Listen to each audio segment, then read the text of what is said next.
सिद्ध कीजिए कि ए का यूनियन ए इंटरसेक्शन बी, ए और ए इंटरसेक्शन बी का जो यूनियन है ये ए के बराबर होगा, ये हमें सिद्ध करना है। और इसमें दूसरा हमें सिद्ध करना है कि A intersection A union B ये भी ए के बराबर होगा। तो चलिए पहले प्रश्न के हम लेफ्ट हैंड साइड को लेकर के चलते हैं। A union A intersection B ये इक्वल टू होगा, हम यहाँ पर थोड़ी देर पहले हमने वितरण नियम देखा है, तो वितरण नियम से क्या हो जाएगा, ए यूनियन ए और फिर ये इंटरसेक्शन आएगा, फिर ए यूनियन बी आएगा।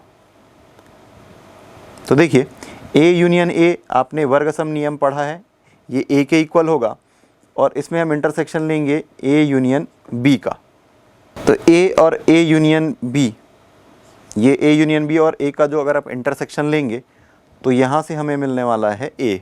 चलिए वेन डायग्राम के माध्यम से इसे समझने का प्रयास करते हैं। ये यूनिवर्सल सेट है U, यहाँ पर ए और बी दो समुच्चय, ए यूनियन, पहले ए इंटरसेक्शन बी देख लीजिए, ये वाला जो भाग है ये ए इंटरसेक्शन बी को प्रदर्शित करता है। और ए, तो ये जो पूरा सेट है यहाँ से लेकर के यहाँ तक छायांकित भाग, तो देखिए पूरा ए और ए इंटरसेक्शन बी का जब हमने यूनियन निकाला तो ए यूनियन बी ये पूरा छायांकित भाग होगा और इसमें से हमें ए का इंटरसेक्शन लेना है। तो इन दोनों का जो इंटरसेक्शन होगा वो केवल और केवल वह भाग होगा जो कि केवल और केवल समुच्चय ए पर है और साथ में ए इंटरसेक्शन बी पर उपलब्ध है, वही यहाँ पर हमने इसे ए लिखा है। अब दूसरे में हमें प्रूफ करना है कि A intersection A union B जो है वो ए के इक्वल है। तो इसका हम लेफ्ट हैंड साइड लेकर के चलते हैं। A intersection A union B, यहाँ पर भी हम वितरण नियम का उपयोग करेंगे। तो वितरण नियम से क्या होगा, A intersection A union A intersection B. थोड़ी देर पहले आपने देखा है कि ए इंटरसेक्शन ए वर्गसम नियम से ये ए होता है और यहाँ पर हम ए इंटरसेक्शन बी और ए का यूनियन लेने वाले हैं। तो इस तरीके से यहाँ से हमें मिल जाएगा ए यूनियन ए और ये ए के बराबर होगा। इसे भी आप वेन डायग्राम के माध्यम से समझ सकते हैं। ये एक यूनिवर्सल सेट है U, यहाँ पर सेट A और ये सेट B, दो सेट हैं। A यूनियन B का मतलब ये पूरा का पूरा भाग जिसे हम छायांकित कर रहे हैं ये A यूनियन B को प्रदर्शित करेगा। A यूनियन B में हमें इंटरसेक्शन लेना है A का। तो A यूनियन B में यदि आप A का इंटरसेक्शन लेंगे तो केवल वही भाग बचेगा, ये अब जो छायांकित भाग केवल बचा हुआ है यही जो है वो सेट A के बराबर होगा, या सेट A यही है। तो इस तरीके से हम लिख पाएंगे A intersection A union B equal to set A। समुच्चय पर आधारित व्यवहारिक प्रश्न देखेंगे और इसमें कुछ प्रमेय है जिसका कि उपयोग हम आगे प्रश्नों को हल करेंगे, प्रश्नों को हल करने के लिए उपयोग करेंगे, उसे देखते हैं। तो उसमें जो पहला प्रमेय है वह यह है कि यदि A और B दो परिमित समुच्चय हो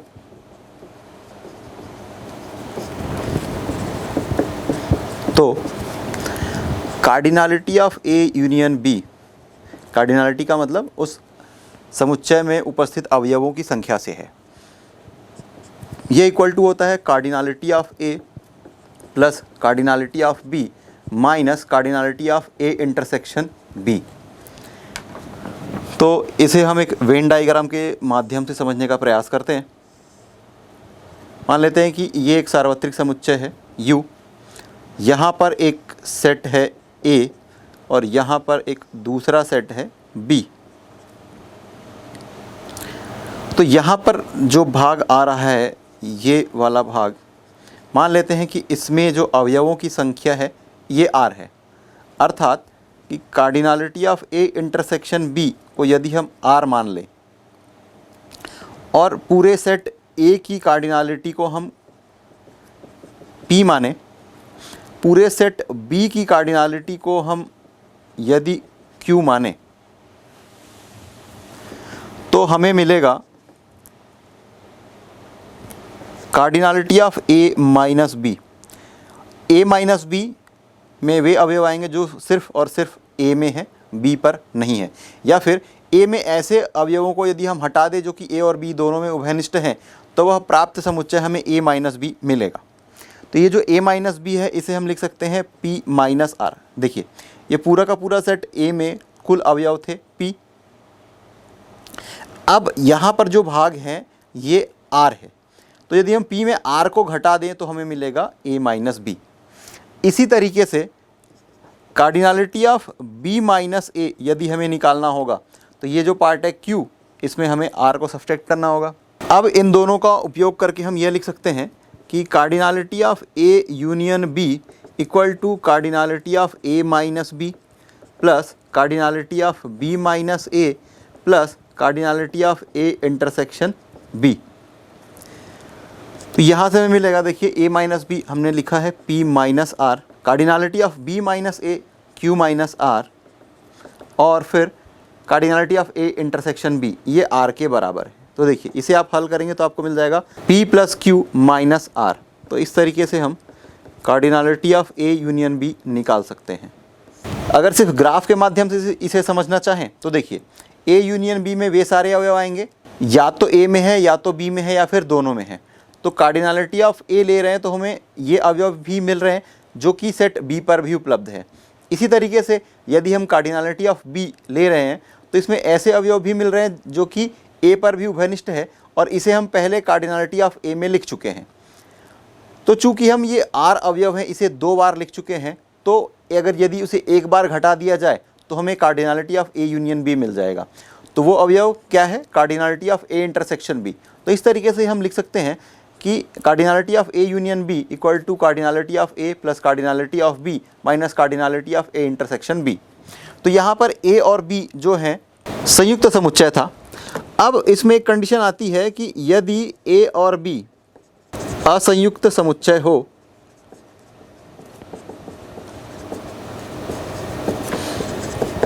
तो हमें यह मिलेगा कि cardinality of A intersection B equal to हमें 0 मिलेगा। तो यदि हम इसे समीकरण 1 का नाम दें तो समीकरण 1 में हमें ये मान रख देंगे तो हमें क्या मिलेगा? Cardinality of A union B equal to cardinality of A plus cardinality of B। तो ये दो असंयुक्त समुच्चय के लिए इस फार्मूले का उपयोग करेंगे। तो इन सब से हम एक रिजल्ट लेकर के आ सकते हैं, वह यह कि कार्डिनलिटी ऑफ A सेट जो होगा इसे हम लिख सकते हैं cardinality of A minus B plus cardinality of A intersection B। देखिए A माइनस बी ये वाला पार्ट है जो सिर्फ और सिर्फ A पर है, ये शेडेड रीजन के पहले वाला जो हिस्सा यहाँ पर दिख रहा है ये, और cardinality of A intersection B मतलब ये जो शेडेड एरिया हमने बनाया हुआ है ये। तो इन दोनों को जब हम ऐड कर देंगे या मिला देंगे तो हमें मिलेगा सेट A की कार्डिनलिटी। इसी तरीके से हम सेट B की कार्डिनलिटी लिख सकते हैं। तो हम लिखेंगे cardinality of B equal to cardinality of B minus A plus cardinality of A intersection B। और तीसरा cardinality of A union B को हम लिख सकते हैं cardinality of A minus B plus cardinality of B minus A plus cardinality of A intersection B। तो ये 3 important results मिले हैं जिसका कि उपयोग हम आगे प्रश्नों को हल करने के लिए करेंगे। तीसरा प्रमेय, यदि A, B और C 3 परिमित समुच्चय हो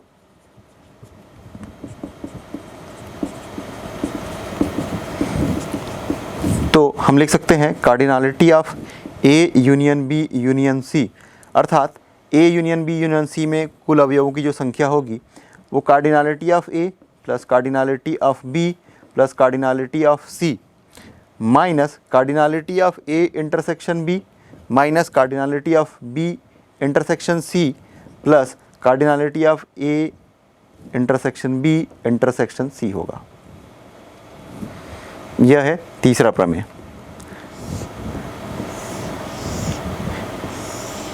इसे वेन डायग्राम से समझने की कोशिश करते हैं। मान लेते हैं कि ये एक यूनिवर्सल सेट है U, ये सेट A है, ये सेट B है और यहाँ पर एक सेट है C।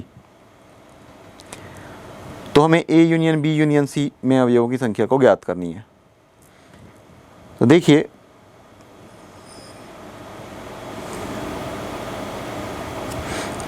मान लेते हैं कि ये A है, ये B है, ये C है, ये D है, ये E है, ये F है और ये G है।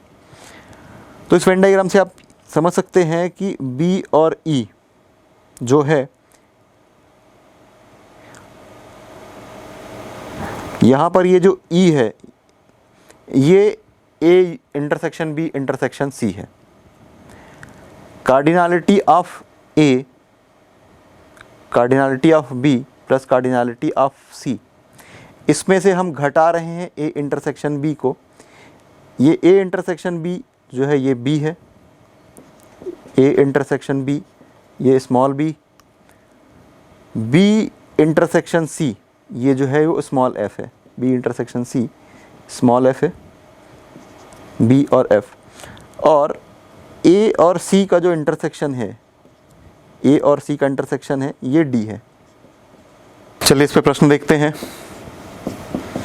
प्रश्न पहला, cardinality of A equal to 33, cardinality of B equal to 27 और cardinality of A union B equal to 58 हो, तब ज्ञात कीजिए cardinality of A intersection B। तो पहले जो चीज़ें दी गई है उसे हम लिख लेते हैं कि दिया गया है cardinality of A equal to 33, cardinality of B equal to 27 और cardinality of A union B equal to 58।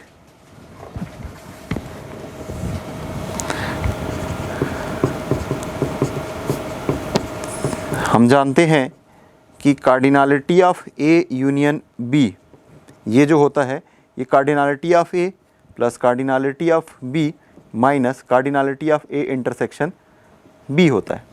जो जो राशियाँ दी गई है उसे हम लिख लेते हैं। A यूनियन B ये दिया गया है 58 equal to cardinality of A ये दिया गया है 33, कार्डिनलिटी ऑफ B दिया गया है 27 minus cardinality of A intersection B, ये मान हमें ज्ञात करना है।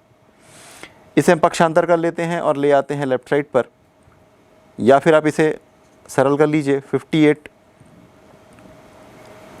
Equal to 60 minus cardinality of A intersection B। इसे पक्षांतर कर लेंगे तो मिलेगा cardinality of A intersection B equal to 60 minus 58। तो इस तरीके से आप लिख सकते हैं cardinality of A intersection B equal to 2, जो कि हमें ज्ञात करना था।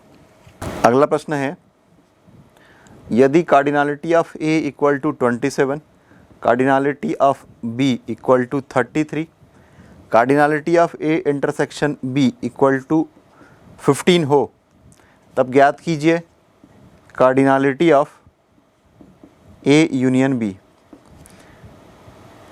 ये चीज़ें दी गई है। तो पहली बात ये कि जो दिया गया है उसे हमें लिखना होगा। Cardinality of A equal to 27, cardinality of B equal to 33 और cardinality of A intersection B equal to 15। और हम यह जानते हैं कि cardinality of A union B equal to होता है cardinality of A plus cardinality of B minus cardinality of A intersection B। Cardinality of A 27, cardinality of B 33 और cardinality of A intersection B ये दिया गया है 15। तो इसे add करेंगे मिल जाएगा 60 फिर माइनस 15 इक्वल टू 45। तो हमें जो ज्ञात करना था cardinality of A union B equal to ये है 45। अगले प्रश्न पर चलते हैं। प्रश्न में दिया गया है cardinality of A union B equal to 60, cardinality of A intersection B equal to 10, cardinality of A equal to 40 हो, तो हमें ज्ञात करना है कार्डिनलिटी ऑफ B। चलिए हल करते हैं। जो राशियां दी गई है उसे हम पहले लिखेंगे। दिया गया है cardinality of A union B equal to 60, cardinality of A intersection B equal to 10, cardinality of A equal to 40। आपको यह पता है कि cardinality of A union B ये होता है cardinality of A plus cardinality of B minus cardinality of A intersection B. A union B ये 60 दिया गया है, इसकी cardinality of A that is 40, cardinality of B यह हमें ज्ञात करना है, cardinality of A intersection B ये दिया गया है 10। तो इस तरीके से हम लिख सकते हैं 60 equal to cardinality of B plus 30, या फिर cardinality of B equal to 60 minus 30 that is cardinality of B equal to 30। तो इस तरीके से हमने cardinality of A union B equal to cardinality of A plus cardinality of B minus cardinality of A intersection B के मदद से cardinality of B को ज्ञात किया। अगले प्रश्न में दिया गया है यदि cardinality of A equal to 300 हो, cardinality of B equal to 200 और cardinality of A union B equal to 400 हो, तो हमें ज्ञात करना है cardinality of A minus B और cardinality of B minus A यह ज्ञात करना है। तो चलिए हल करते हैं। जो राशियां दी गई है वो पहले लिख लेते हैं। तो दिया गया है cardinality of A equal to 300, cardinality of B equal to 200, cardinality of A union B equal to 400। अब जो राशियां हमें दी गई है और जो ज्ञात करना है उसके बीच में जो अंतर संबंध है उसे हम पहले लिख लेते हैं। तो आपको यह पता है कि cardinality of A union B ये होता है cardinality of A plus cardinality of B minus cardinality of A intersection B. A union B ये दिया गया है 400, कार्डिनलिटी ऑफ ए दिया गया है 300, कार्डिनलिटी ऑफ बी दिया गया है 200 और यहाँ से हम ज्ञात कर सकते हैं cardinality of A intersection B.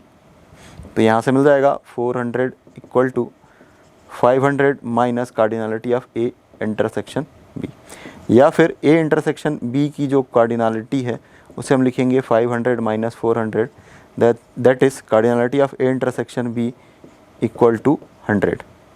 ये एक राशि हमें मिल गई है। अब इसका इस्तेमाल हम आगे करेंगे। तो cardinality of A equal to होता है cardinality of A minus B plus cardinality of A intersection B. ये हमने थोड़ी देर पहले पढ़ा हुआ है। यहाँ पर ए माइनस बी की वैल्यू हम निकाल सकते हैं, ये ए माइनस बी। चलिए जो जो वैल्यू हमें पता है वो हम पुट कर देते हैं। Cardinality of A that is 300, cardinality of A minus B ये हमें ज्ञात करनी है और ये ए इंटरसेक्शन बी ये जो है ये 100 है। तो इस तरीके से हम सॉल्व करेंगे तो मिलेगा ए माइनस बी की जो कार्डिनलिटी है ये 300 माइनस 100 दैट इज़ 200। तो ए माइनस बी की कार्डिनलिटी 200 है जो कि हमें ज्ञात करना था। दूसरा कार्डिनलिटी ऑफ बी अगर निकालना हो तो आप लिखते हैं cardinality of B minus A plus cardinality of A intersection B. तो यहाँ पर कार्डिनलिटी ऑफ बी 200 है इस प्रश्न में, ये बी माइनस ए हमें ज्ञात करना है प्लस ए इंटरसेक्शन बी ये हमने निकाला यहाँ से 100। तो इस तरीके से ये कार्डिनलिटी ऑफ बी माइनस ए लिखेंगे तो ये 100 इधर जा करके माइनस हो जाएगा। तो इस तरीके से हम लिख सकते हैं cardinality of B minus A equal to 100 और यही दो हमें ज्ञात करना था, cardinality of A minus B 200 और cardinality of B minus A that is 100। अगला प्रश्न है 1000 लोगों के समूह में 750 लोग हिंदी और 400 लोग बंगाली बोलते हैं। बताइए कि कितने लोग केवल हिंदी तथा कितने लोग केवल बंगाली बोलते हैं। यह भी बताइए कि कितने लोग हिंदी और बंगाली दोनों बोलते हैं। तो इसे समझने के लिए हम एक वेन डायग्राम बना लेते हैं।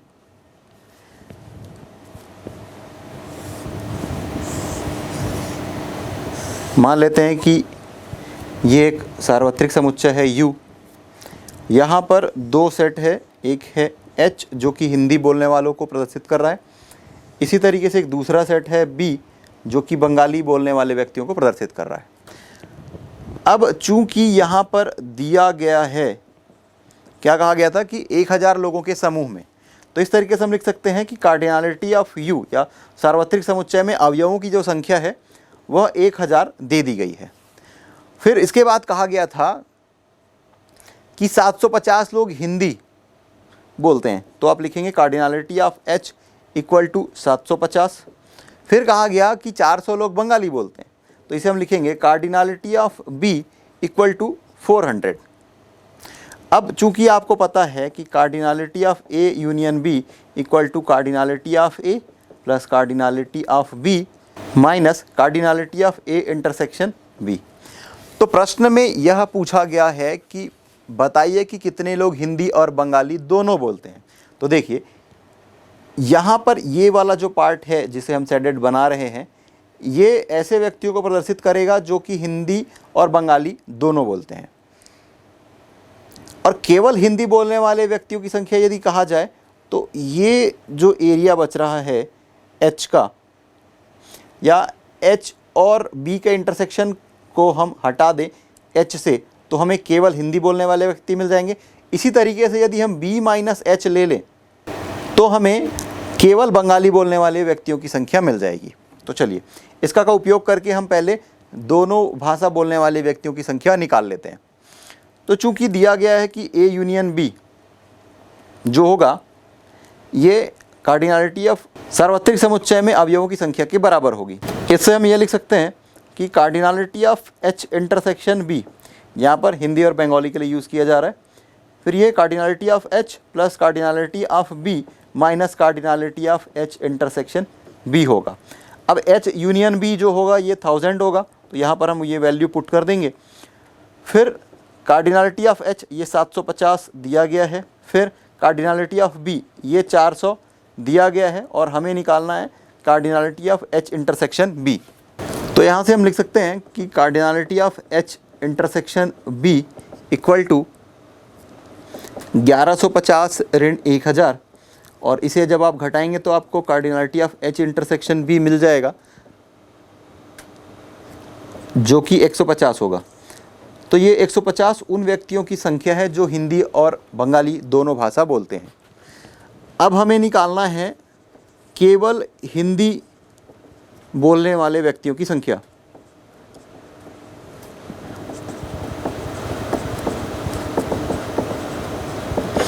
तो इसे हम लिखेंगे cardinality of H minus B।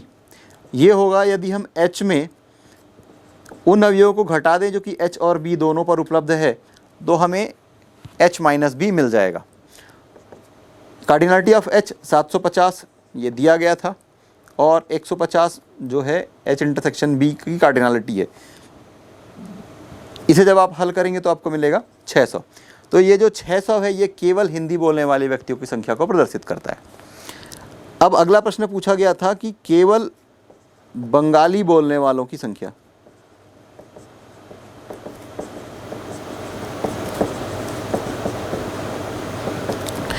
तो ये cardinality of B minus H हमें मिल जाएगा। इसके लिए हमें क्या लिखना होगा, cardinality of B minus cardinality of H intersection B। तो कार्डिनलिटी ऑफ B ये 400 दिया गया था, और cardinality of H intersection B ये 150 हमने निकाला था। तो यदि इसे हम हल करेंगे तो हमें मिलेगा 250। तो इस तरीके से 250 ऐसे व्यक्तियों की संख्या है जो केवल बंगाली बोलते हैं।